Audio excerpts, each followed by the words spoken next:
Welcome back to the Digital Rundown podcast. My name is Alexis, and I am your host, and I am joined here with my wonderful co-host, Anthony. Today, we are going to be talking about everything Facebook advertising. The future of Facebook, is it a dying breed? Things along those lines. But to kick today's episode off, we wanted to do a rapid fire session of questions just about our general thoughts and feelings on Facebook and kind of the place that it stands right now. So we are going to set a 5-minute timer on the clock and then kind of just jump right into these questions. Let's do it. All right. So our first question is, what are your thoughts on the Facebook metaverse? Would you like to kick it off? Sure. What I've seen so far, I like. It seems like a Sims, but in a real world. I don't know. I've seen like the simulation using, I believe, from Mark Zuckerberg's video. I don't know. It looked really cool. I don't have a deeper thoughts on it. I just want to research more about it. Okay, yeah. My thoughts on it are, I don't know if it's going to really take off. I don't know if a lot of people are going to kind of use it, honestly. I feel like VR has been around for a couple of years now and people haven't really adapted to it as much as we thought they would. So I don't know. I don't know if this might be the beginning and the end, or maybe it's just going to totally flop. But I'm not 100% sold on the metaverse yet. I mean, Facebook has so much money that they could probably have like a very slow and gradual grow of it. I think maybe that's not something for my generation. I mean, just speaking generally, perhaps my generation is not going to be fully invested in it and fully using all of the features, but probably a future generation like the young people out there now. That's a good point. Maybe it could be Facebook's way to kind of capture that younger audience that they've lost to other apps. I mean, with the amount of money that they have, they can play it really slow and the young people right now, they might just grow with it and see it as something normal. And we probably are going to be the old people that are skeptical and we hate it. Yeah, we'll be the ones. How do you use this again? Yeah, it's a little sad to acknowledge One day that. that's going to be us. But yeah. All right, cool. So our next question is, according to the Facebook whistleblower, they claim that Facebook puts profit above safety. What are your thoughts on this? I feel like a lot of information online is, I want to say, polarized. Like they have extreme opinions. Some people think that privacy of people's information is not being respected, and other people say like, no, that's fine. Like we're not really doing anything to invade your privacy. We're just trying to target you with things that you might find useful to you. So I think like people take it to extremes, right? And I feel like we can live in a world where everything is beautiful and we can use your data, but also being mindful of your privacy and not invade it. Like use your data in a way that everyone feels safe. Does it make sense what I'm saying? Yeah, it makes sense. And I think kind of what you're getting at too is like, or something that could go along with what you're saying is it really like privacy if you're putting the information out there, if you're like checking into places and, actively writing and interacting with brands? My thoughts on it really are that it is not surprising to me that a corporation would put profits above safety. Maybe it's an unpopular opinion, but to me, like that's just kind of capitalism, right? They put profits above everything, so I'm not really like shocked that people would be saying that. And I have a feeling. I also have a feeling like spokespeople that talk about this just are like behind some political interest too. And in the end of the day, can we become a more fluent society with using data, but at the same time not invade anyone's privacy? Like we can't like find people's addresses, right? Or like mailing addresses or like. Yeah. Well, and I think that kind of goes into the next question of what we're talking about too is over the years, Facebook targeting has become more limited. How has that kind of impacted your business, the lesser ability to target people? Well, definitely there's less options now. So to give you an example, some of my clients are Black-owned businesses and the products that they offer are only for that market. And Facebook has taken up some interest that allowed us to target people of color. And now we have to find other avenues. And to be honest with you, it's not working as it was working before. If you think about it, it's like kind of a waste of money and counterproductive to show a person that cannot use a specific. Oh, that's our timer. So we are cut off. Sorry. It's okay. I'll just answer that question really quick too. I do think that Facebook's limited targeting has impacted businesses. For example, what I do, Facebook just came out with a new update that you cannot target anyone under the age of 16 on a customer list. So any list that you upload of your own data. So for what I do, I work for a university, and that makes it really difficult because we would like to target high school seniors, and we are not able to upload custom lists to nurture those audience if they are under the age of 18, which most of them are. So it does make it a little bit more difficult. All right. So for our main topic today, we wanted to cover, is Facebook dead? This is a question that a lot of advertisers have been asking over the last few years. It's not a new conversation that we've had to have, but according to a study by Live Intent, 85% of marketers are worried about the rising cost of Facebook ads, and 47% believe that they will be priced out if Facebook advertising continues to become more expensive. So, Anthony, how are the costs now compared to what you saw in your campaigns in the past? So I started working in digital marketing and doing Facebook ads at the end of 2014. And I remember, 2015, 2016, I remember optimizations would yield results like almost instantly. For me to see a campaign not performing, I would have to forget about it and not optimize it for days. These days, I can optimize something daily and I still don't see the results that I used to see before, if that makes any sense. Yeah, I totally think that makes sense, Anthony. I'm definitely finding myself have to get more creative with my optimizations and the way that I manage my campaigns. And one thing that I have noticed as well is that my CPMs have been skyrocketing. I would say the last year and a half, my CPMs used to range around, I would say, $12 to $14, and I was seeing CPMs as high as like $28. And it was getting to the point, if we're paying so much for CPMs, it's driving up the cost of the leads, because what I do is very much lead gen focused, and it was getting to a point where we were questioning if it was sustainable or not. I remember having CPMs up to like $52. That's how bad it was, at least for the beauty industry. Yeah. It was terrible. According to CNBC, Facebook was attributing a 30% increase in revenue year over year to a 12% increase in ad prices. So the reason Facebook is making more money is because we are paying more money for ads. 12% is a significant ad hike. Surprise, surprise. Right? So, Anthony, we've talked a little bit about CPM and kind of CPL. What are some metrics that you use to get an idea of your ad costs? Definitely CPMs. And that's actually, if you look at my views on Ad Manager, like CPM is right next to amount spent. For those of you who don't know what CPM is, it stands for cost per 1,000 impressions. Or I believe it's cost per mil. Cost per milli, I think. Milli or something like that. So we usually use that to see performance among different campaigns or different industries when you want to compare the cost per ads or per 1,000 impressions. Also the CPC, which is the cost per click. Important to know that I always look at cost per link click. I never look at cost per click because it's just too vague. Yeah, cost per click can be any click on the ad, so likes, comments, shares. Cost per link click is actually someone who clicks the link to visit your website. And also, well, obviously cost per conversion, which any of you should be looking at on the daily for any campaign that you have live. But yeah, so basically CPM, CPC, CPC, or it's cost per conversion.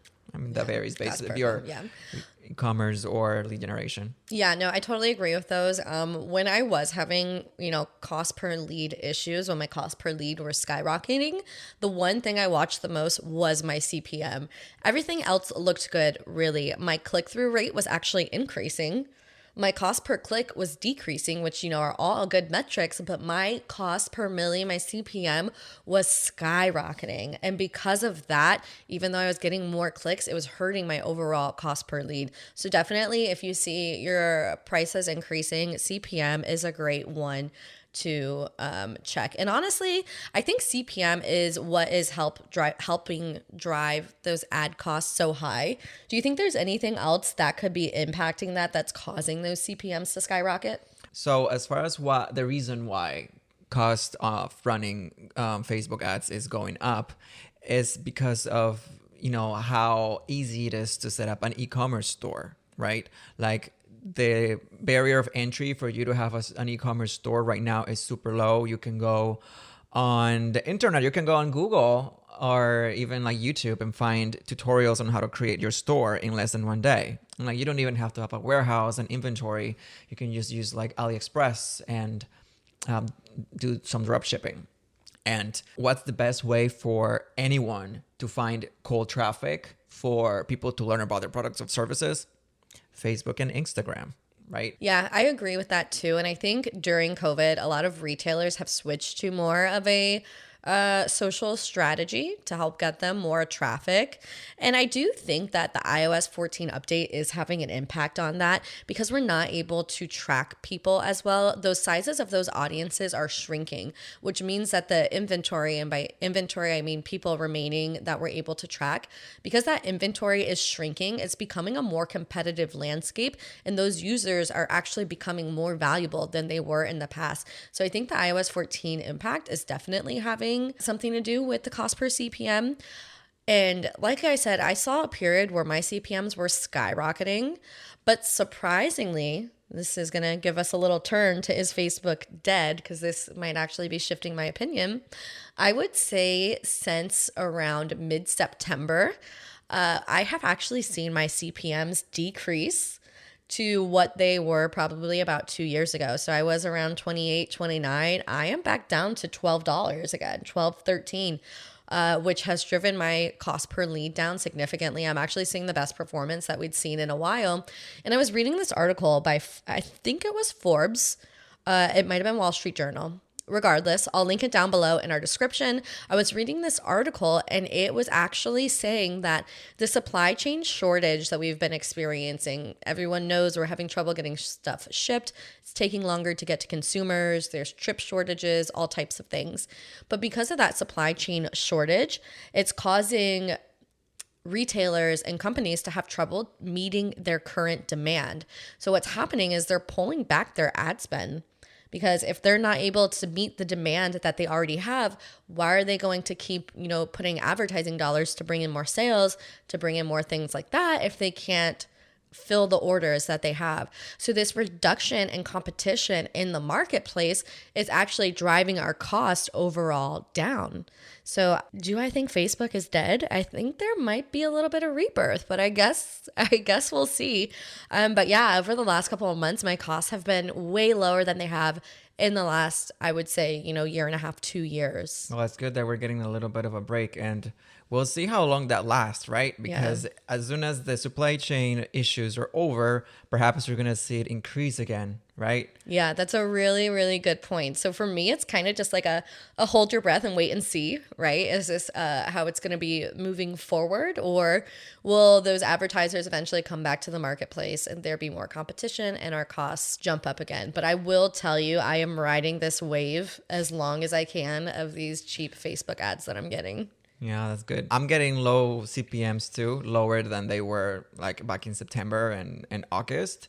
But, with the iOS 14, I still see a lot of trouble getting data. And a lot of my clients are lead generation and we have more than one funnel. And that just creates a lot of issues with tracking. So you're like, I just haven't seen that great. Like I don't see more performance. But again, that might not be due to the cost of things. That might be more due to the iOS 14. So yeah, hopefully this lasts long.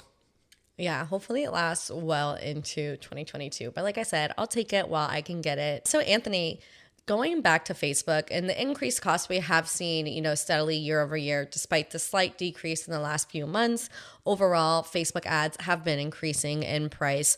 Do you think a small business owner with like a monthly budget between $500 to $2,000 can find success with Facebook ads? Well, Facebook will eat that money super fast, right? So I guess define success.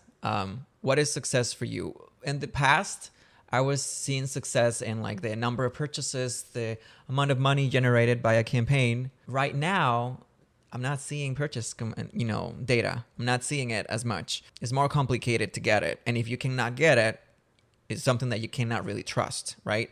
So I would say define success. Like maybe instead of seeing purchases and purchase conversion value as your success, your metric of success, how about reach? How about impressions? How about reaching new people. I'm seeing, and I'm seeing it too for some of the clients that I work for. They are creating, like as a marketing agency, they're creating products where they negotiate a rate, right? In which what they offer is like, okay, so we can get you this many to reach this ad to this many people, and that's going to be how we measure success, by reach. Yeah, so like more of like a branding play, right? Right, more like a brand awareness. We're not promising you that you're going to make your money back in return on ad spend, but we're promising you reach. Now, yeah, we can get it in front of this many people. And now that it's something that as an agency you would have to charge less for, but then you can have more clients because you would also have less overhead, less work. I'm seeing that for my clients, and I'm seeing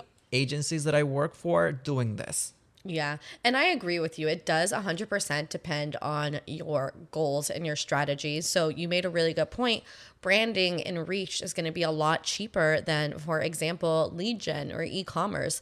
And I think really when it comes to those branding type campaigns, you can have a smaller budget because your cost per view is going to be really low. When it comes to lead gen or e-commerce, you need enough budget to feed the algorithm. You can't really generate leads on a $10 a day budget. Let's be honest. No. It's not going to do it, and depending on what your cost per lead is, $10 a day, you might get one lead a month, especially think about your cost per click, right? Mm-hmm. Sometimes your cost per click might be $3, $4, $5. If you're only generating 1 or 2 or 3 clicks a day, you're not going to get enough traction to really see results. So my suggestion to a small business with a lower budget would be to maybe go more the branding route. Anthony made a really, really good point. That's where you're going to see your biggest bang for your buck, your reach, your ad recall, things like that, versus trying to generate sales with such a small budget. Absolutely. The most expensive thing for a paid strategy would be the cold traffic, reaching cold traffic and converting that into warm or hot traffic. And if you can find ways to get cold traffic outside of the Facebook platform, say an email marketing campaign or a Facebook group, and you create a challenge, or many ways that you can collect or like engage people to become part of what you're offering.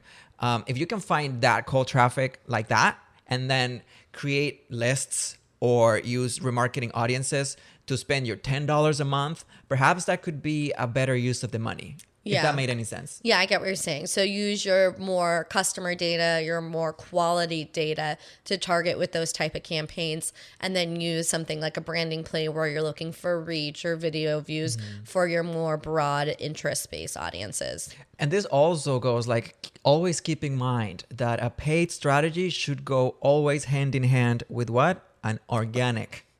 Sorry. No, that was so cute. Should go hand in hand with an organic campaign too, because you want to find the cheapest way possible to reach cold traffic, to get people interested in you, click and learn about you. And then once they're in, whether it's our marketing audiences or a list, then you got them. Then you can spend those $10 a day or whatever it is on remarketing.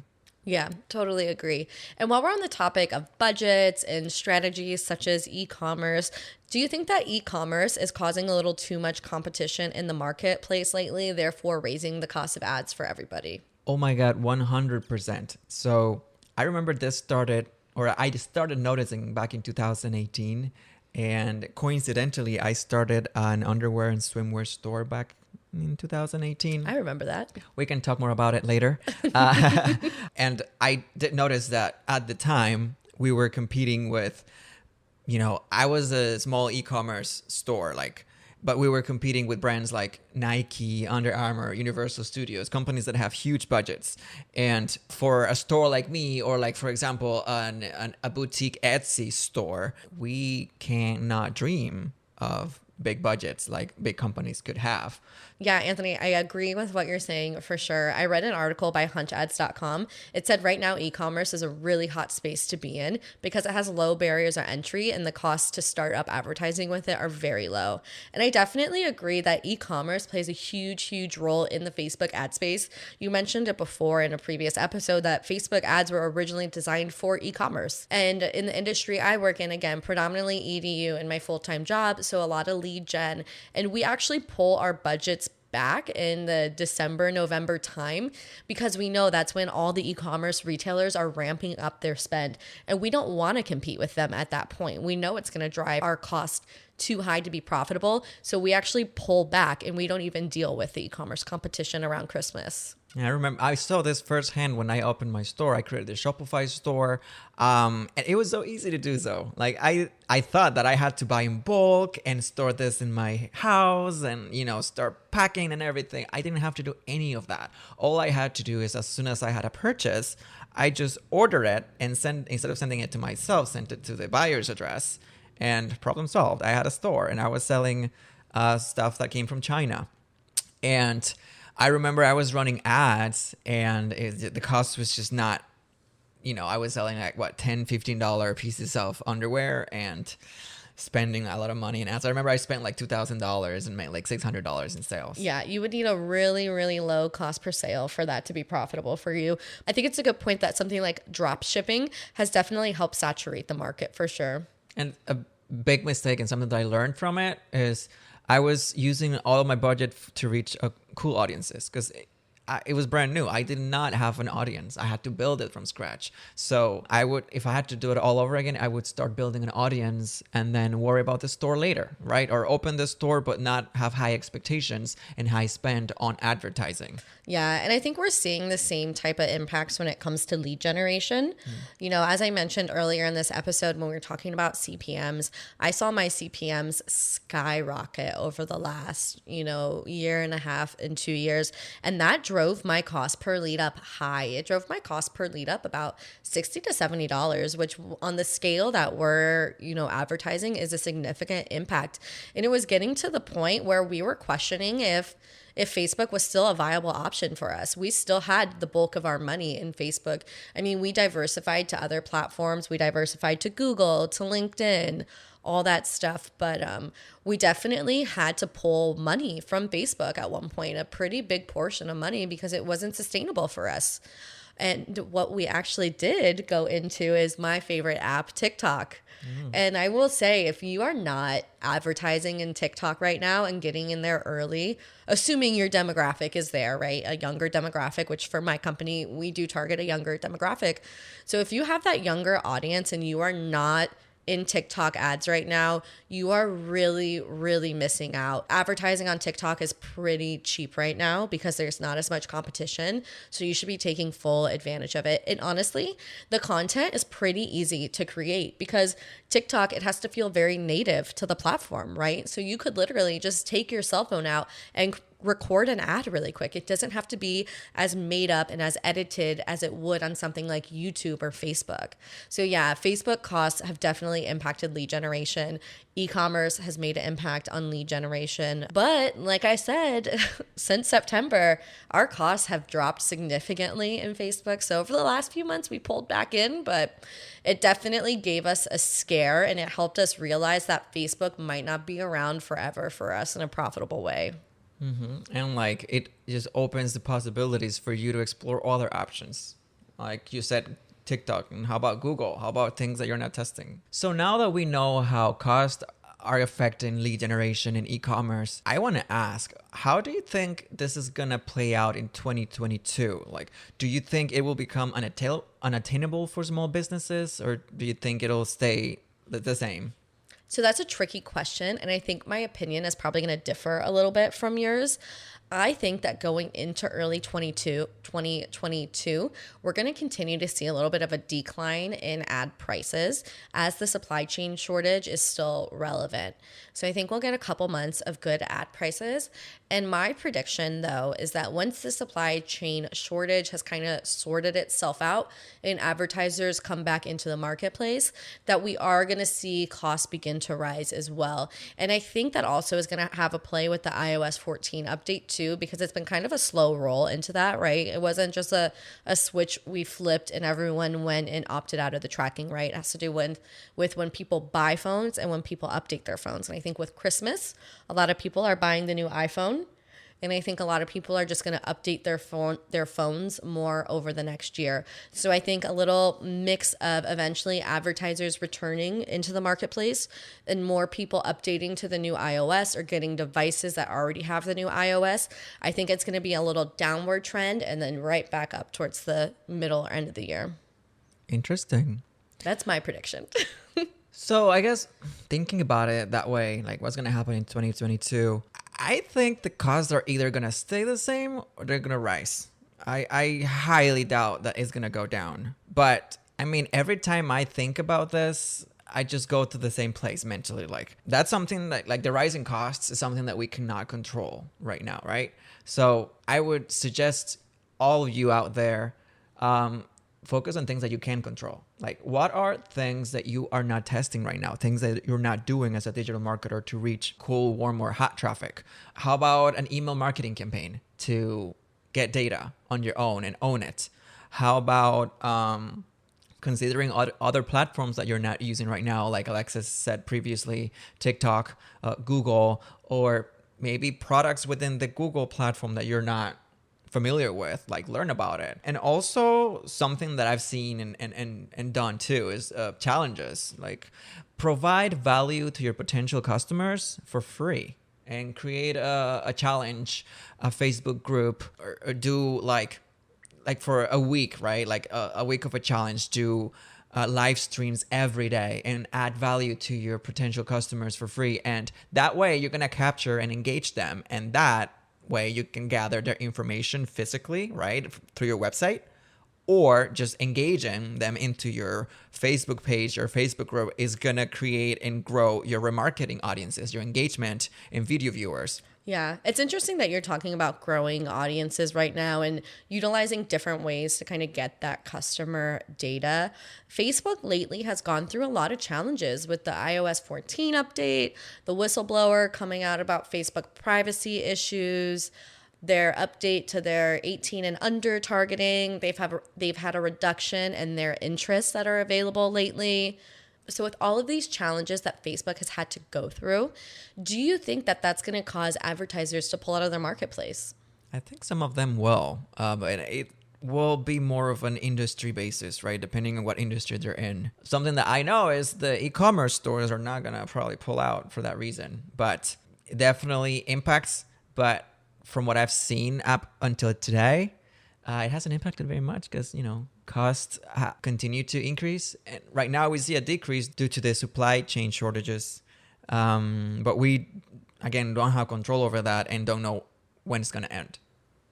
Yeah, I agree. I don't think that people are ever going to pull out completely from Facebook, but I do think that it's going to cause people to maybe reduce their investment in Facebook and find other avenues where they can create more of a strategy, as you were saying before, to kind of gather that customer data on their own and then reuse that data in Facebook. I think people are going to start relying less on, Facebook interest targeting than they were in the past for sure. Yeah, the lookalikes interests is really now performing these days. It's like you have to have your own data, your own list, and work it out in a way. Yeah. And I guess, Anthony, that brings us to our final question, which is what this whole podcast has been about. Do you think Facebook is dead? I think Facebook is not dead. It's all false impressions, I think. Like I mentioned earlier, try to focus on things that you can control instead of things that you can't, and try to find ways to make things work. Be creative. And I mean, as a moral of a story, don't get distracted by those scary headlines that say that Facebook is dying and you're probably going to lose your job because, probably marketing is dying too. No, just find ways to go around your issues and your roadblocks and learn. Facebook is not the answer to all of your questions. So explore other platforms, explore other strategies. If you're not too versed into into organic, for example, you're more of a paid advertiser, like learn about organic. Learn how you can apply new ideas and new strategies to your campaigns, even if it's out of your realm of things.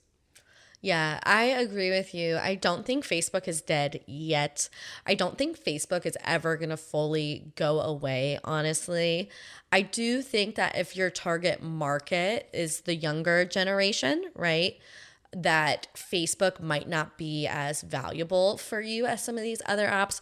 But if you're targeting like millennials, Gen Z, boomers, I think Facebook could still definitely be profitable for you. I think that you should diversify your strategy and lean into other types of platforms like Google Discovery or YouTube. You should always have a search strategy in play. But yeah, I don't think Facebook is quite there yet. I'm not sold that the metaverse is going to be the saving grace of Facebook. I always kind of wonder if the metaverse is the beginning of the end. Um, but I guess time will tell with that. And I also wonder what the future of advertising is going to look like in the metaverse. So, do you know about what Apple's doing, like stealing Facebook's advertising market? Do you know how Apple will sell ads? So, I learned about this from when the iOS 14 was fresh. The reason why Apple is doing this whole iOS 14 and taking that data from Facebook is because they want to use that data for themselves. And you know what I mean? Like it's kind of like stupid that some people think that Apple is the good guy here, right? Because there's like blocking Facebook from accessing that data. But guess who still has access to all that data? Apple. They just want it for themselves. They don't want to share it with Facebook. They want a piece of the pie, essentially. I'm not 100% sure how Apple is going to sell to these audiences or use this data. Maybe we'll have to do another topic on that. Yeah. Another episode. I mean, yeah, it would be very interesting to learn more about it. And yeah. Yeah, but I wonder too with the metaverse, like what is our creative going to have to look like? How hard is that going to be to build? It sounds like there might be big barriers of entry if we have to learn how to create, VR landscapes. So maybe graphic design is going to become huge because how do you do graphics for virtual reality? What kind of skills do you need for that? And not to mention coding, right? Yeah. So at the end of the day, Facebook, not dead yet, still profitable, just a little bit more expensive than it used to be. But like I said, if you have a little bit of an older demographic, they're there and they're going to continue using Facebook, at least for the foreseeable future. So agreed. Explore, learn new things, and don't rely on just one platform. Don't rely on Facebook. Find creative ways to reach your cool traffic and take full advantage of remarketing traffic if you have it. And yeah, with that being said, go ahead and if you are listening on our podcast, leave us a review. Let us know your thoughts on Facebook advertising. Is it dead? Is it slowly dying? If you are watching on YouTube, go ahead, drop a comment below. Let us know your thoughts on Facebook, your experiences. Are your costs rising? Thank you for tuning into the Digital Rundown podcast. Remember to like, subscribe, leave any comments for us so we can read through them. If you're watching on YouTube, go ahead and click that notification bell so that you can be notified anytime that we drop a new video. Thank you guys for tuning in, and we will see you on the next episode. see you.